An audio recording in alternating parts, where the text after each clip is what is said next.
Bienvenue dans La Leçon, le podcast sur l'art d'échouer. Cette semaine, je suis ravie de recevoir une chanteuse au talent prodige. Adèle Castillon a 21 ans, déjà interviewé le Dalai Lama, monté un groupe avec son ex-amoureux, on va en reparler, parcouru la France, fait des millions d'écoutes, We Love Green, bientôt New York City, sort son album solo, dont un single le 16 juin à Alabama, 300 000 followers sur Instagram, pendant que moi, je sais même pas ce que je vais me faire à manger pour le repas d'après, vous voyez. Pour être honnête, je suis parfois un peu réticente à interviewer de très jeunes artistes. J'ai peur qu'ils n'aient peut-être pas le recul nécessaire pour parler d'échecs et de rebonds. On en avait parlé d'ailleurs avec Aurélia, son attachée de presse. Mais vu la carrière d'Adèle déjà bien remplie, je crois qu'en réalité, j'étais pleine de préjugés, qu'il n'y a pas d'âge, juste une question de timing, de tempo et surtout de maturité. Hello Adèle, ça va ? Ça va et toi ? Hello. Première question, c'est comment Nantes ? Parce que tu viens de la même ville que moi. Ah, Nantes. Ah bah Nantes, c'est là où j'ai grandi. Depuis que j'ai 3 ans, j'habite là-bas. Là, ça fait quelques temps que j'habite à Paris. Mais Nantes, c'est toute mon histoire. On était en train d'essayer de comparer parce qu'on était dans le même collège-lycée. Alors moi, j'étais qu'au lycée Saint-Stan. On était en train de comparer les profs, mais là, je me suis pris une claque dans la gueule parce que j'étais là, bah non, on a 10 ans d'écart. Donc si ça se trouve, il y en a qui étaient déjà à la retraite quand t'es arrivé, quoi. Ouais, on a eu les mêmes profs... d'espagnol. Le même prof d'espagnol. Ouais. Je pense qu'on a eu le même directeur aussi. Oh, je l'aimais pas, lui. Ah bon ? Il est vieux. Monsieur Toumoulin ? Il est vieux, cheveux blancs, lunettes. Ouais, bah il est parti là déjà, mais moi je l'adorais. Hein. Non, mais tu sais ce qu'il a dit. Il se déguisait en Père Noël et il jetait des bonbons. Quoi ? Ouais. Mais attends, au lycéen, il faisait pas ça. Hein. Toi, tu y étais depuis le collège ? Oui, depuis la 6e. Putain, j'ai raté le proviseur en Papa Noël, quoi. Je suis choquée. Aujourd'hui, on va parler de ton premier amour, avec qui tu as formé un duo, donc qui impliquait aussi ta vie professionnelle et de la rupture qui s'en est suivie. Mais toi, ma pauvre, double rupture. Ouais. Tu le rencontres comment ? Alors, j'ai rencontré mon premier amour à Nantes par un ami commun. On a 15 ans, 16 ans, et puis je le vois arriver et je me dis, il est bizarre, quoi. Ah ouais? Oui, je m'en souviens très bien de cette impression. Parce qu'elle me dit avec des paillettes plein les yeux, un grand sourire, et vraiment, il était bizarre, quoi. Non, mais je sais pas, en fait, il a une manière de me regarder qui me bouscule, et je me dis, mais il veut quoi, lui? Enfin, moi, vraiment, je me dis, mais il est fou, ce gars, j'avais un truc qui m'attirait, en fait, vers lui, j'essayais de comprendre ce que je voulais, et en même temps, je me disais, mais il m'énerve, quoi. Il m'énervait pas, justement. Ouais, ça titillait un truc chez toi, quoi. Ouais, exactement. Et je m'en souviens très bien parce que quand je suis rentrée chez moi, j'ai dit à ma mère, ouais, j'ai rencontré un gars, il me regarde trop bizarre. Voilà. Mais non. Ouais. Et tu t'as su après ce qu'il s'était dit quand vous vous êtes rencontrés ? Ce que lui s'est dit. Ouais, ou s'il en a parlé à ses potes. Ouais, et tout. parce il m'a raconté plus tard qu'après son père est venu le chercher en voiture et il a crié dans la voiture de son père. Je suis amoureux. Mais non, c'est trop chou. Ouais, très très mignon. Et après, on s'est revus au Nouvel An. Pareil, je me disais qu'il était bizarre. J'étais toujours dans ce truc-là et en même temps, je m'intéressais beaucoup à lui et on se parlait beaucoup sur les réseaux. Voilà. Et puis petit à petit, ça s'est fait. On se parlait, et puis... À 16 ans, c'est un peu flippant, quand c'est le premier, on sait pas trop comment réagir, on a 0 cadre, quoi. Mais je comprends pas du tout ce qui m'arrive à ce moment-là. Bah ouais. Moi, je suis très indépendante avec mes amis. L'amour, ça m'attire. J'aimerais bien avoir une petite histoire, mais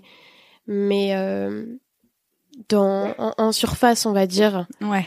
C'est-à-dire que je regarde les beaux garçons, je me dis j'aimerais bien, mais dès qu'il y a une potentielle histoire qui s'approche de moi, je suis terrifiée. Ouais, je comprends. Et là vraiment il y a un truc qui me prend aux tripes où j'ai envie de lui parler. Donc on se parle toute la nuit, le lendemain. Enfin voilà, je suis vraiment focus. Je veux le voir. Et puis un jour on sort avec des amis, on se retrouve tous les deux, on fuit un peu la soirée, on se retrouve à se balader dans Nantes. On est devant l'hôtel de Radisson, je me souviens très bien, sur cette grande place. Et on se parle, on est assis. Et puis, on se fait notre premier baiser. Oh là là! Tu dois rentrer chez toi avec des paillettes plein les yeux, ouais, des papillons dans le ventre. Complètement. Bah, j'étais super contente. Il a mis genre 2 heures avant qu'on fasse ce premier pas. D'ailleurs, c'est moi qui ai fait le premier pas. Et c'était c'était magique, un moment suspendu. Ah, c'est trop chou. Et vous commencez à sortir ensemble, c'est sérieux dès le départ? Ouais. À partir du moment où on s'échange ce premier baiser, on passe tout notre temps ensemble. Je découvre ce que c'est d'être amoureuse et d'avoir l'impression à la fois d'être avec quelqu'un qui est ton meilleur ami. Donc moi, je me souviens de beaucoup rigoler avec lui. Ouais. Et en même temps, de vouloir tout le temps l'embrasser, tout le temps être avec lui. Il y a quelque chose de très très fort qui se crée. Peut-être même un peu trop fort par moment parce que en fait. Voilà, c'est très fusionnel. Ça. Et à côté de ça, on commence à faire de la musique ensemble. Et c'est le début de l'histoire aussi de Vidéo Club. Mais alors, attends, question. Toi, tu faisais déjà de la musique de ton côté? Comment c'est venu la musique? Moi, depuis toute petite, je veux faire de la musique, je chante. Mais pour moi, c'est inimaginable que ça puisse devenir concret un jour. Pour moi, c'est trop compliqué de faire de la musique, de produire, de s'enregistrer. Dans ma tête, il y a un blocage, quoi. C'est pour les autres et c'est pas pour moi. Moi, j'ai trouvé ma voix sur YouTube, j'ai trouvé ma voix dans le cinéma et puis je vais faire un truc, ce qui est déjà super. Mais le fait de concrétiser la musique, pour moi, c'est juste pas possible.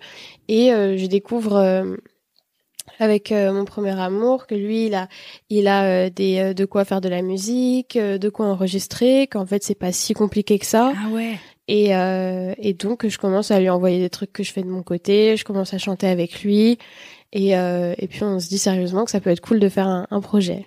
Question, ça t'intimide pas trop la première fois de lui montrer ta voix? Parce que moi je me rappelle mon deuxième copain, donc j'étais très jeune aussi, mixait. Et j'étais hyper impressionnée par lui et je l'ai tanné pendant 10 000 ans pour qu'on chante une chanson à deux à la guitare. Et le jour où c'est arrivé, il jouait les accords à la guitare et la voix elle est jamais sortie, tu vois. Ah oui, mais c'est terrorisant. C'est moi, horrible. Petite, j'aimais chanter, mais dès qu'il fallait chanter devant ma famille, devant mes proches, devant mes amis, c'était terrible. Et donc moi, quand je lui envoyais des chansons, en tout cas des espèces de bouts que je faisais de mon côté, je mettais genre des heures à enregistrer un truc que j'aimais bien et tout, et il fallait pas trop que je le réécoute. Et quand je lui envoyais, je lui disais bon, j'ai fait ça à l'arrache, mais et lui faisait pareil parce qu'il m'envoyait des prods, des compos et tout. Pareil, il me disait j'ai fait ça là en 2 spies. Et après en fait, il passait des heures dessus et tout en amont, mais c'était aussi notre manière de se draguer, de faire genre c'est facile quoi. Ouais, moi je m'en tape en fait. Enfin genre Mais dans notre première chanson qu'on a enregistrée dans son salon, qui a marqué le début de notre groupe et le début de notre succès qui a été quand même énorme. C'est genre, je l'ai fait en 2 prises, je crois, ou en... Ah putain, c'est ouf. Et je crois que ça fait aussi le charme de la musique, c'est qu'il y a un côté un peu timide, un peu dans ma manière de chanter la chanson, un peu... Ouais, je le garde un peu pour moi et en même temps, je trouve qu'on le ressent dans la chanson. Ouais, il y a une sorte de retenue en fait. Ouais, exactement. C'est trop chou la pudeur, c'est aussi charmant. Oui, hein. Complètement. Et vous sortez ce premier morceau, comment ça se passe? Est-ce que vos potes vous soutiennent? Nos potes, ils sont à fond. En fait, à la base, Vidéo Club, on avait un peu l'envie que ce soit un projet de potes. Ça commence justement avec notre groupe d'amis, parce qu'on avait le même groupe d'amis. Et il y a Esteban qui écrit des poèmes. C'est assez drôle parce qu'en plus, il y avait tout le monde qui découvrait. Il a tellement le prénom à écrire des poèmes en plus. Vraiment. Mais on avait cette bande de potes, tout le monde était un peu en train de tomber amoureux. Il y avait Maya, ma meilleure amie, qui était en couple avec Esteban. Et c'était Premier Amour, Full Love. Il y avait aussi un gars qui s'appelait Antoine, qu'on avait rencontré à une soirée, qui était tout seul sur les marches au bord de l'Erdre, qui faisait de la guitare. On était allé le voir et donc on s'est liés d'amitié avec lui. Donc on a commencé d'abord à faire de la musique tous ensemble dans une espèce de garage. Et on reprenait les Stray Cats. Putain, mais c'est trop cool. Mais choisissez bien vos potes, hein. Ouais, de ouf. C'était un peu le rêve, le teenage dream, quoi. Mais de dingue. Et moi, j'étais hyper heureuse de vivre ça. Et puis, au fur et à mesure, avec Mathieu et Esteban, on commençait à comprendre qu'on aimait l'ADN des années 80, que c'était vraiment ce qui nous reliait dans nos choix de musique. Et puis, Esteban nous propose le texte d'Amour plastique, qui est un poème qu'il a écrit pour Maya, ma meilleure amie. Oh, c'est trop chou. Et puis, on se retrouve dans son salon à sécher les cours et à se dire, viens, on l'enregistre. Et il y a le père de Mathieu qui est derrière, qui nous entend un petit peu et qui se dit ouais mais il y a un potentiel de dingue sur ce truc, donc il nous enregistre bien.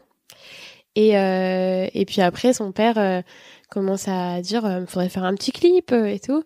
Et moi je commence à me dire oui je l'aime vraiment bien cette chanson, nos potes l'aiment bien. Donc voilà, moi j'ai une chaîne YouTube, il y a 600 000 personnes qui me suivent. Mais de ouf. Pourquoi pas faire un clip quoi. Et donc on se lance un été, on part en vacances. Il y a la sœur de mon copain qui se propose de nous filmer.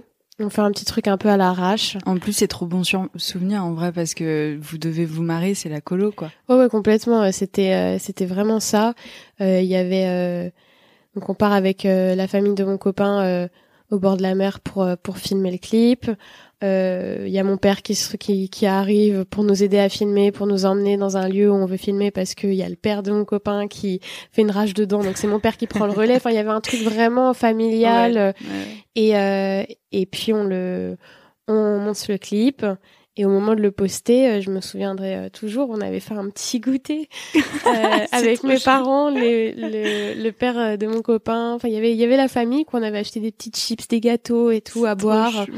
Et puis on l'a posté quoi. Oh, putain, t'as dû tellement stresser le moment où tu mets le bouton publier. Ouais. C'était hyper excitant et hyper stressant parce que moi je suis youtubeuse, j'affiche mon couple parce qu'il y a déjà cette dimension là. Je me suis toujours montrée seule, indépendante avec d'autres youtubeurs parfois à faire des blagues. J'avais quand même un ton assez particulier sur YouTube où j'aimais un peu descendre les autres avec ce truc là et d'un coup j'arrive tout rose dans mon esprit tout divague, je me perds dans tes yeux et je suis amoureuse et tout voilà et effectivement je poste le truc et là je suis étonnée mais dans le bon sens, plein de réactions mon public qui me dit bah oui en fait c'était la suite logique, ça a du sens que tu fasses ça. C'est trop chou. D'autres youtubeurs, je me souviens, il y a McFly et Carlito qui commentent, qui disent bah on adore. Enfin, je suis relayée par plein d'influenceurs, plein de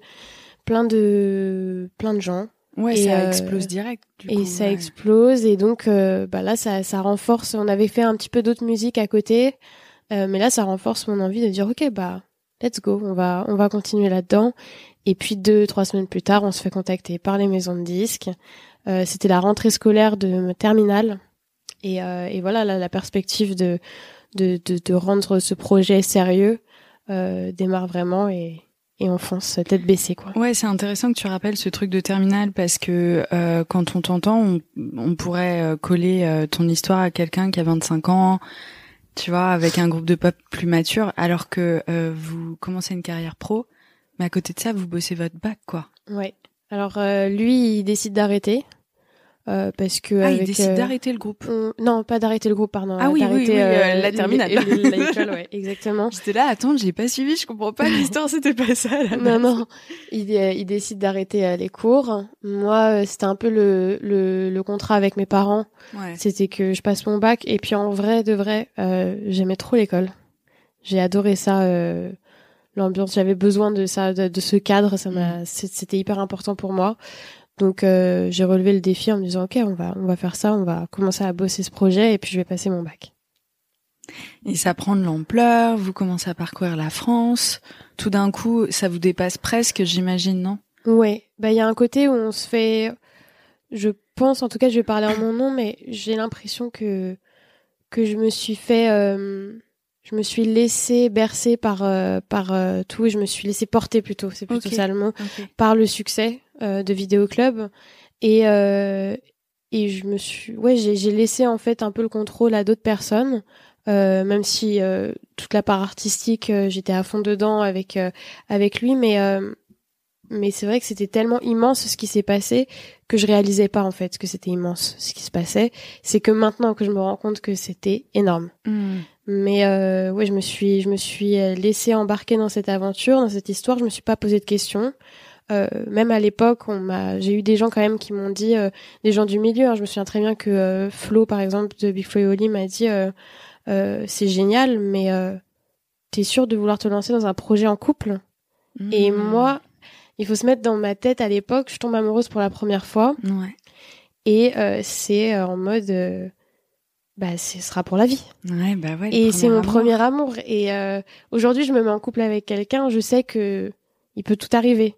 À l'époque, comment tu veux que ce sentiment disparaisse? Pour moi, c'est impossible. Donc, quand les gens me disent mais attendez, vous êtes en couple, ça peut s'arrêter à tout moment, j'ai envie de leur faire un doigt d'honneur et de leur dire mais allez niquez-vous, je vais vous montrer le contraire, quoi. Ouais, évidemment. Donc voilà, on m'a un peu prévenu, mais moi je me pose pas de questions, j'y vais et puis je suis en mode on verra. Toi, tu dis au contraire, j'imagine, mais ça a tous les avantages. T'es déjà fusionnel avec lui, donc ça te permet de passer plus de temps avec lui, de partager une passion, tout ça, quoi. Ouais. Et est-ce que ça impacte votre couple de bosser ensemble? Bien sûr, ça impacte notre couple. Au début, c'est super. En fait, il y a une part de positif parce que ça fait qu'on a énormément de souvenirs en commun. Et en même temps, on s'enferme tous les deux dans notre bulle. C'est-à-dire qu'il y a beaucoup de pros avec qui on a bossé, même sa famille, parce j'ai bossé avec sa famille. On était quand même tout le temps dans notre bulle à tous les deux, et c'était parfois difficile d'accéder à nous, en fait. Ah ouais. Déjà dans notre individualité, parce qu'on formait vidéoclub tout le temps, quoi. On était tout le temps en vidéoclub. Et en plus, c'est un âge où t'apprends à te connaître. T'es pas encore certaine de toi. Ouais. T'as envie de découvrir ce que t'aimes toi et pas ton couple. Voilà. Et puis moi, j'avais conscience qu'il y avait quand même des enjeux de promo, de marketing. Donc parfois il y avait du travail à faire de notre côté, parce que la musique c'est pas que faire de la musique et faire des clips. Il y a aussi toute une autre partie derrière, préparer des contenus, etc. Moi, j'étais plutôt à l'aise avec cet exercice-là. Lui, non. Donc, parfois, c'était à moi de lui dire il faut qu'on fasse ça. Et lui, il voulait qu'on soit plus dans un moment détente, de couple. Donc, c'était trouver le juste milieu. C'était pas totalement évident. Et puis évidemment, à 17-18 ans, on a envie de s'amuser, on a envie de faire des conneries, on a envie de profiter. Moi, j'avais déjà ma notoriété, donc j'avais déjà un peu vécu ça. Lui, c'est nouveau, il pop-up comme ça dans le monde de la musique, et du jour au lendemain, il se fait reconnaître dans la rue, il prend des photos. Donc ça a été quand même un sacré changement. J'imagine qu'il y a un déséquilibre du coup entre vous, parce que toi c'est quelque chose qu'elle t'est habitué, t'as déjà cette maturité pro aussi, parce que quand on a 600 000 followers, c'est qu'on a bossé de dingue pour y arriver, avec justement le programme que ça implique, etc. Tu vois que vous prenez deux chemins différents à ce moment-là ou pas? Je sais pas si on prend deux chemins différents, mais en tout cas, il y a deux rôles en tout cas qui se créent dans notre duo, et très vite je prends le rôle le rôle un peu chiant de il faut qu'on fasse ça, faut qu'on fasse ça, faut qu'on fasse ça. Charge mentale, meuf. Mais c'est moi aussi qui me suis positionnée comme ça, parce que j'aurais pu dire tu veux pas le faire, ok. Mais c'est vrai que j'ai pris pas mal sur moi à ce moment-là, et ouais, donc t'as le rôle relou, mais sans le vouloir. Ouais, c'est ça. Ouais. Exactement. Et du coup, quand vous passez du temps à deux, ça doit être chaud de mettre Vidéo Club de côté, parce que c'est toute votre expérience à deux, elle devient ça. Vous avez presque plus de temps pour avoir des expériences à côté, non? En fait, au début, c'est très... on se pose pas de questions quand on fait de la musique, c'est cool, c'est assez naturellement, on le fait naturellement et c'est instinctif. Après, quand la perspective de l'album commence à arriver et qu'il faut qu'on termine des chansons, là, ça devient plus difficile. Parce que avant d'avoir notre studio tous les deux, on travaille chez son père qui est notre manager. Donc même il y avait toute cette dimension familiale aussi qui était pas évidente. Moi j'avais une très très bonne relation avec son père, donc c'était presque mon père aussi. Et en même temps, lui, il fallait qu'il parfois il en a beaucoup souffert aussi, son père, de devoir nous dire à des moments faudrait que vous bossiez l'album. Tout était, on marchait un peu tout le temps sur des œufs entre moi je suis la copine, et j'ai envie de passer du temps avec mon copain, et en même temps faut qu'on bosse l'album, et en même temps il y a le père. Enfin, c'était quand même un truc assez complexe. Ouais, avec le papa qui ose pas trop. Oui, parce que lui, ce qui comptait le plus, c'était quand même d'avoir une bonne relation avec son fils et la copine de son fils. Puis c'est dur d'imposer des trucs comme ça à des ados et. Ouais. Tiens. Genre, t'as 17-18 ans, c'est chaud. Moi, j'aurais du mal à imposer ça à mon enfant en me disant, merde, c'est aussi sa jeunesse, là, qui est en train de se jouer. Ouais, complètement. C'était pas évident. Après, plus tard, on a trouvé une espèce de solution qui a été qu'on a loué un environnement de travail qui est devenu un peu notre appart/studio. Donc ça, c'était vraiment dans l'idée qu'on finisse cet album. Mais ouais, en fait, ce qui marchait pour nous, c'était quand on faisait de la musique dans l'impulsion. Dès qu'il fallait un peu se forcer, c'était difficile. De toute façon, je pense que c'est comme ça un peu pour tout le monde. Hein. La création, dès que tu te forces, c'est pas forcément évident. Ouais, c'est clair. Et quand est-ce que ça commence à devenir un peu étouffant pour toi ? Ça devient étouffant quand je commence à me poser des questions. Moi, il y a plein de choses qui sont arrivées dans ma vie qui ont fait que j'étais plus bien avec moi-même déjà. Ça allait plus du tout. Ma pauvre. Ouais, mais bon, ça va mieux maintenant, donc c'est le principal. Mais il y a le confinement, donc et c'est là que ça devient assez difficile pour moi.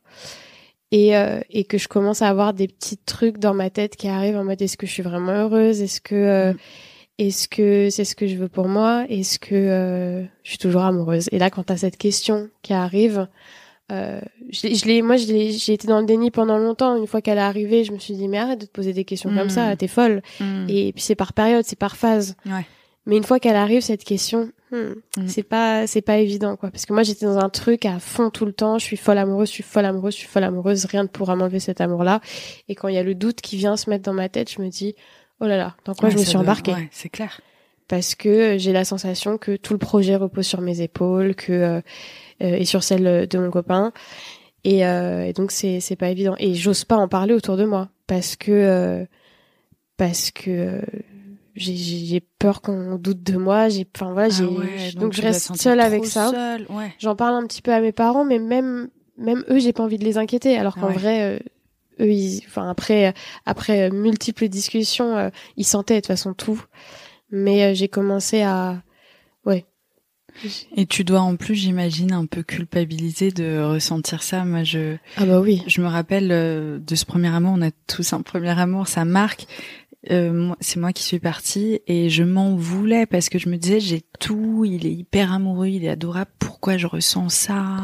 Bah il y a la culpabilité après et en même temps je suis en train de flipper ma race parce que je sens bien que mon couple est en train de s'effiler et à côté de ça sur les réseaux faut montrer que tout va bien et faut nourrir ça. Il y a les pros aussi qui ont investi beaucoup d'argent dans le projet. Ouais.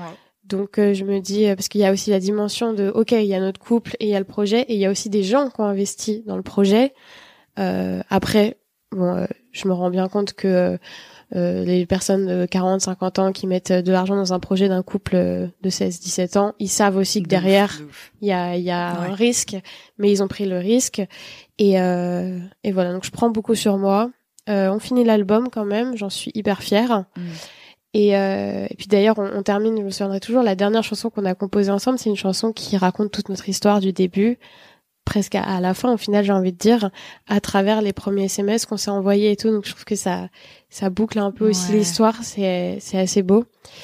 Et voilà, on sort cet album. Peu de temps après, on annonce la rupture. Ok. Et qu'est-ce que tu te dis quand tu l'annonces?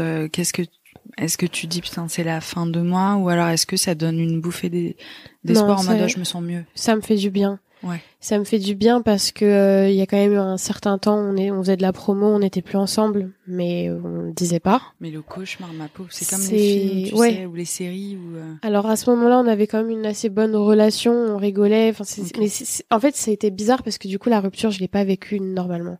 Ça a pas été une rupture normale où tu casses. Bon, parfois t'as des moments où tu te revois et ça peut être un peu ambigu ou quoi, mais là, c'était on se sépare dans le drame, on se revoit, on rigole parce que forcément il y a quelque chose. Enfin, on a vécu une sacrée histoire tous les deux et puis on se retrouve dans le cadre du travail et puis on se réengueule d'un coup parce qu'on repense à un truc qui nous a fait du mal.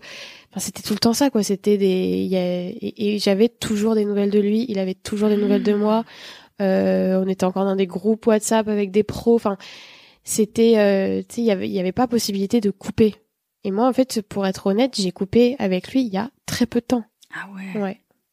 Et donc, c'est une rupture qui est très longue et très très fastidieuse en fait.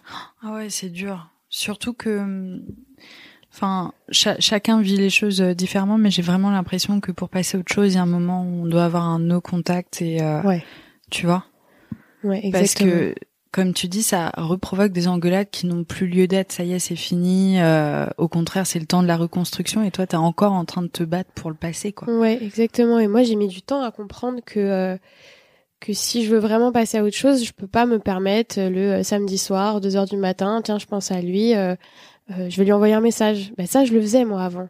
Tiens, je vois un truc qui me rappelle un délire qu'on avait tous les deux, je vais lui envoyer. Mais en fait, c'est horrible parce que lui, il reçoit ça dans un moment où il pense pas forcément à moi, ça le replonge dans un truc, et vice versa. Lui aussi, ça, il m'écrivait, etc. Et donc, à un moment donné, j'ai vraiment, mais il y a toutes les fois où j'ai bloqué, mais tu sais, où j'ai bloqué en laissant une porte sur un des réseaux que tu utilises pas trop, mais au moins tu sais. Là, j'ai vraiment bloqué partout. Et c'est pas par méchanceté ou quoi, parce que je pense que j'ai aucune haine envers lui et tout, mais c'est vraiment par besoin j'ai par besoin d'être seule et de couper réellement en fait, parce que avec un projet comme ça qui nous suit, et ça me suit encore, tu vois, Vidéo Club, c'est normal. Donc déjà, je laisse cette place là. Mais à côté, je peux pas entretenir de relation avec lui. Et du coup, qu'est-ce que tu te dis à ce moment-là où parce que ta rupture, elle signe aussi la fin de votre duo. Il n'y a pas une décision de continuer pendant un moment. Pour moi, ça avait pas de sens de continuer Vidéo Club seul, parce que c'était trop, c'était trop nous, c'était trop cette histoire. Tout s'est construit avec l'amour, avec cette histoire d'amour. Donc ça avait pas de sens de continuer sans lui ou qu'il continue sans moi.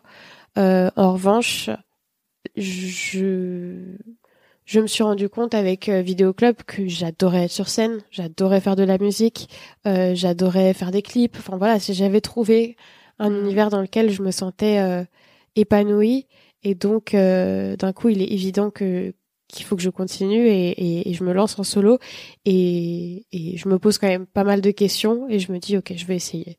Et donc très vite j'en parle à mes partenaires, et ils me suivent.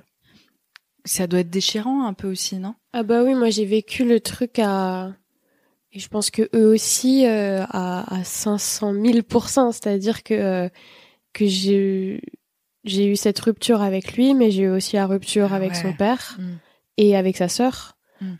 Qui était aussi comme une grande sœur pour moi. Elle a fait les premiers clips de notre duo.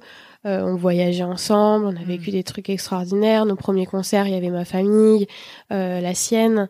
Donc voilà, j'allais chez ses grands-parents. Enfin, comme toute histoire d'amour, on se crée un lien. Mais c'est vrai que là, j'avais de la chance parce que j'avais quand même un très beau lien avec sa famille. Ça reste à vie. Ouais. C'est les sortes de trucs où tu t'es tellement senti aimé que tu vas le garder à vie, ça, ce sentiment. Il y a un truc auquel je pense qui est quand même vraiment beau là-dedans, c'est que à la fin de ce duo, tu pourrais te dire putain, j'ai foutu en l'air ce qui aurait pu devenir quelque chose, mais en fait, cette rupture pour toi, ça a été un tremplin parce que t'étais un duo, ce que t'osais pas encore être toi sur scène, quoi. Ouais. C'est ça aussi le truc. Exactement. En fait, le fait d'avoir eu ce duo, ça a été déjà ça a été magique. On a pu graver à jamais notre histoire d'amour, ce premier amour. Donc déjà c'est magnifique. Et en plus de ça, le fait de là me mettre en solo, je me rends compte de plein de choses que je pouvais pas forcément faire en duo, parce que forcément il faut faire des compromis, il faut faire des on peut pas tout accepter parce que il y a aussi la vie de l'autre qui compte. Là, j'ai l'impression d'avoir plus carte blanche et d'être à fond dans mon truc, et puis d'affirmer aussi plus mon indépendance. Et puis j'ai de nouvelles choses à raconter. C'est vrai que avec Vidéo Club, on parlait beaucoup de notre amour, comme c'était beau, etc. Au final, est-ce qu'on vivait autre chose que notre amour ensemble? J'avais pas forcément l'impression, parce qu'on était quand même très centrés sur nous. Et Et là, c'est mon indépendance. Je prends mon projet solo. Évidemment, j'ai des chansons où je parle de rupture. J'ai évoqué très rapidement mon addiction aux médicaments. Ça a pris une place très importante dans ma vie.